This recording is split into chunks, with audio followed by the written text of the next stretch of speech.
Why a contract matters. So a contract is a basically something that we put in to protect not just the nanny but also the family. So some of the ways that it protects the nanny is it guarantees that you're getting paid the agreed upon rate that you um, interviewed for and that there's no questions. It's very clear cut. Also puts your schedule in writing. It lets you know when you have paid time off, which holidays are paid.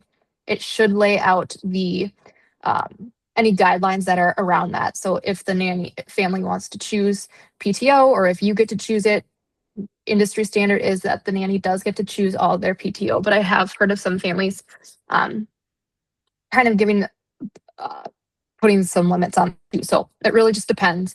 And then also just making sure that it states in there that you do get overtime. So in Minnesota, it is legally, Minnesota state law is 40 hours, but because it's a federal law for all nannies to get overtime at 40 hours a week, we qualify for 40 hours a week. That's when we get time and a half. So anything worked over that in the work week should be listed out in there.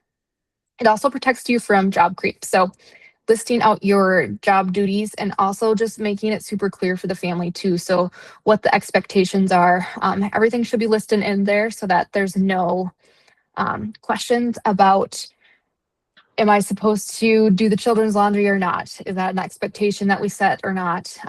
It's also important to note and that these can change. So as the children grow, so if you start with them as an infant, their needs are going to change by the time they're a toddler, right? So the goal is to, like, especially within those first 3 years, that's kind of when nannies thrive. So things will change, children's laundry, feeding, things like that. We do have a full list on my website that we kind of went over, like duties and what you can expect from a nanny and what you shouldn't expect. And there's a full thing, and I think Hannah has the link for that she can drop, but we can also send that out later too. And then also it just provides documentation if a dispute arises. So it basically helps prevent any kind of conflict that potentially could come up based on duties or based on the schedule. So we just want to make sure that that is clear on both sides. So ways that it protects the family: sets clear expectations from day one.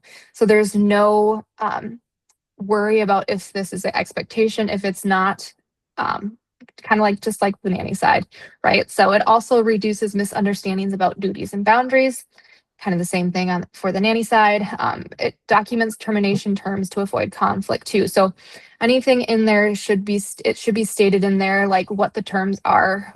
Minnesota is an at-will state, but there can also be things in there like things that qualify for immediate termination. If the child, like one of those would be like if the child is ever in danger, right? So that contract should lay all that out so there's no question on either end what could terminate the contract. And then it also just shows the nanny that they are valued and seen as a professional. So really having a work agreement or a contract not only helps both sides, but it helps the industry as well, like helps us have a profession. And then those are just some of the things that we recommend having in your contract and work agreement.